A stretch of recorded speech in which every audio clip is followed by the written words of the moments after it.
বাড়িতে কিছু কিছু ন্যাকা মেয়ে মায়ের ফোন নিয়ে যেভাবে ঢং করে।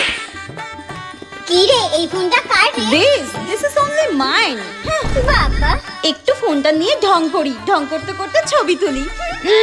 না না, এই পোস্টটা ভালো লাগছে না। Say cheese.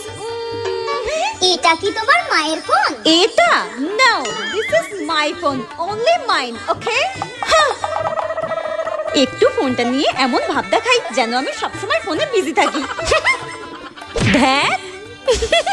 এ বাবা, ফোনটা তো দেখাই যাচ্ছে না, এমন ভাবে ফোনটা ধরি যাতে সবাই দেখতে পায়। এই তোমার ফোনটা দিয়ে কটা ছবি তুলে দাও না। আমার ফোন দিয়ে তোমাদের ফটো তুলে দেবো? ও মাই গড, না না না না, আমার ফোনে স্টোরেজ ফুল হয়ে যাবে। নো নো নো নো, ও মাই গড, ওই ছেলেটা মনে হচ্ছে আমার দিকেই তাকাচ্ছে। তাহলে ফোনটা নিয়ে একটু ঢং করা যাক। উফ, এই ফোনটা তো আমি হাতে ধরতেই পারছি না, এত ভারী। উফ বাবা, উফ কি গরম লাগছে। ও মাই গড।